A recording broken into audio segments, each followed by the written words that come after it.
Assalamualaikum warahmatullahi wabarakatuh. Baiklah, nama saya Abdul Rahim. Di sini saya akan menjawab pertanyaan-pertanyaan ujian akhir semester di mata kuliah perbandingan mazhab yang mana mata kuliah ini diajarkan oleh Pak Miskari. Di sini terdapat 4 pertanyaan. Langsung saja, pertanyaan pertama yaitu mengenai berpindah mazhab, yaitu gonta-ganti mazhab. Sebenarnya dalam bergonta-ganti mazhab ini ulama berbeda pendapat. Ada yang mengatakan bahwa berpindah mazhab itu boleh, dan ada juga yang mengatakan bahwa tidak boleh untuk berpindah mazhab. Bagi kalangan yang mengatakan bahwa berpindah mazhab itu dilarang, mereka berpendapat dengan beralasan agar tidak terjadi kerancuan dalam melakukan ibadah. Tetapi kalangan ini juga mengatakan bahwa larangan ini bukan serta-merta melarang berpindah mazhab saja. Yang dilarang itu adalah kalau berpindah mazhab tersebut dengan tujuan untuk mencari yang enak-enaknya saja, mencari perkara yang mudah dalam suatu permasalahan agama. Dan pendapat inilah yang dianut oleh sebagian besar ulama mazhab. Kemudian ada ulama yang mengatakan bahwa berpindah mazhab itu boleh. Mereka beralasan bahwa dengan hujah mereka, yaitu dengan tidak adanya satu dalil yang memerintahkan seseorang untuk mengikuti suatu mazhab. Pendapat inilah yang dipegang oleh para ulama mazhab Hanafiyah. Menurut saya pribadi, bahwa berpindah mazhab itu boleh-boleh saja, asalkan meyakini bahwa pendapat tersebutlah yang benar, bukan sebatas untuk mengambil yang mudahnya saja, tetapi meyakini bahwa suatu dalil itu benar, yang paling benar. Kemudian pertanyaan yang kedua itu mengenai dasar dari Imam Syafi'i dalam mengambil suatu hukum. Dalam kitab Ar-Risalah itu disebutkan bahwa Imam Syafi'i memakai 5 dasar dalam menentukan hukum Islam. Yang pertama itu Al-Quran, sudah tentu. Yang kedua itu hadis, yang mana hadis ini adalah sebagai hukum kedua setelah Al-Quran, sekaligus juga sebagai pelengkap yang menginterpretasikan isi kandungan dari Al-Quran. Yaitu konsepnya yaitu apabila tidak ditemukan suatu dalil di dalam Al-Quran, maka beliau menggunakan hadis mutawatir. Kemudian apabila tidak terdapat dalam hadis mutawatir, beliau baru menggunakan hadis ahad. Kemudian yang ketiga itu adalah ijma'. Menurut Imam Syafi'i sendiri, bahwa ijma' adalah kesepakatan para ulama di seluruh dunia Islam. Jadi bukan hanya kesepakatan ulama di suatu negeri atau suatu kaum saja, tapi ulama di seluruh dunia Islam. Kemudian yang keempat itu kias.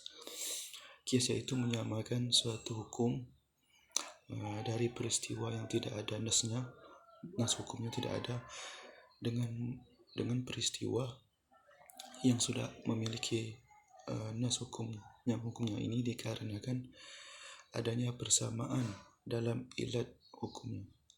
Kemudian yang kelima itu yaitu istidlal, yaitu dengan mencari dalil yang tidak ada pada nas Al-Quran maupun Sunnah, juga tidak ada terdapat di dalam ijma', dan juga tidak terdapat di dalam kias.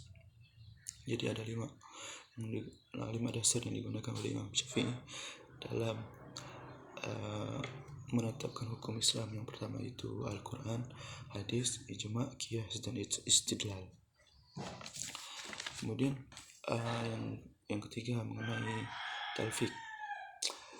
Talfik yaitu mengambil pendapat dari berbagai mazhab, kemudian memilih yang paling mudah dan ringan dalam penerapannya. Kalau tadlil yaitu mengikuti salah seorang mujtahid atau ulama tanpa mengetahui dalil yang dijadikan sandaran atau pegangan oleh si ulama atau mujtahid tersebut. Sedangkan ittiba sendiri yaitu bisa dikatakan sebagai lawannya dari taklid, yaitu sama menerima perkataan seorang mujtahid, tapi di sini seseorang tersebut mengetahui dalilnya.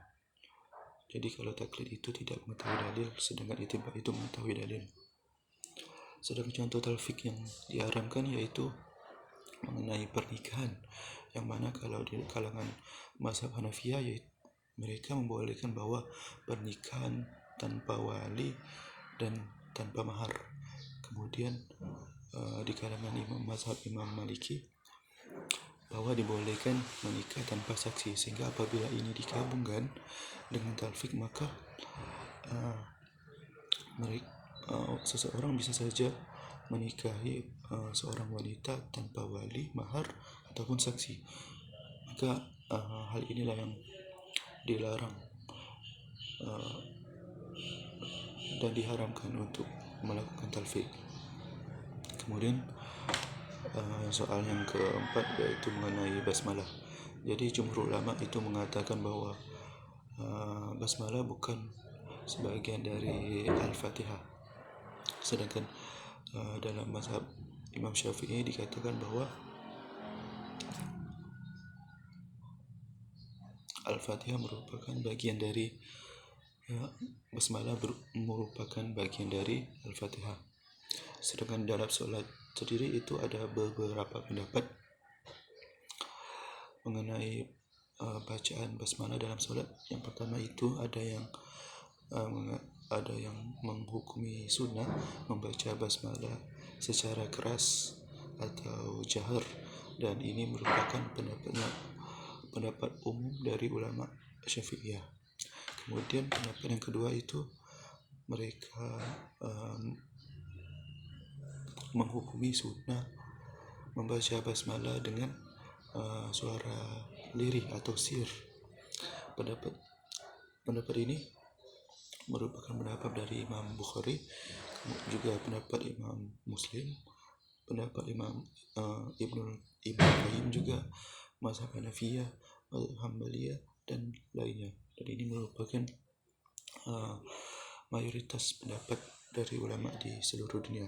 Kemudian yang ketiga itu yang kalangan yang menghukumi membaca basmalah adalah makruh, yaitu pendapatnya ulama Malikiyah. Mungkin itu saja yang bisa saya jawab. Kurang dan lebihnya saya mohon maaf. Billahi taufiq wa hidayah. Wassalamualaikum warahmatullahi wabarakatuh.